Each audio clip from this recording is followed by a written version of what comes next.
ভাই আজকের ম্যাচে হারার কারণ কি? তো আপনারা তো সবই জানেন আজকে কি হলো। তো আমি কিছু বলতে চাই, হ্যাঁ। আজকের ম্যাচের হারার কারণ হিসেবে আমি বলতে চাই, দেখবেন যে বোলিং এর সময় আর কি, বোলিং এর সময় পিচটা ছিল আর কি ব্যাটিং পিচ, হ্যাঁ।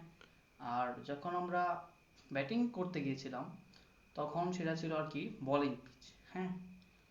আর আপনারা তো জানেনই আমাদের টার্গেট সবসময় নেক্সট বাটনে ক্লিক করা থাকে। তো নেক্সট ম্যাচ যেটা আছে আর কি সেটাই আমরা ভালো ভালো করবো।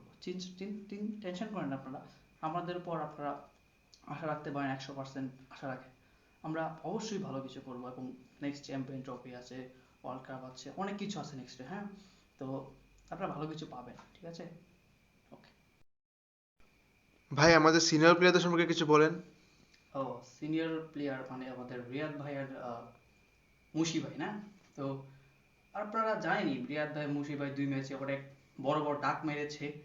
আর বড় বড় কোনো চ্যাম্পিয়ন্স ট্রফি, লাইক চ্যাম্পিয়নস তো বড়ই, এরকম বড় বড় কোনো ম্যাচ গেলেই তারা বড় বড় ডাক মারে, সেটা তো আপনারা জানেনই। তো আপনার কিন্তু আপনারা আমাদের উপর আশা রাখেন, হ্যাঁ। আপনার নেক্সট ভালো কিছু অবশ্যই করব, আশা কিন্তু ছাড়বেন না, হ্যাঁ। ধন্যবাদ, হ্যাঁ।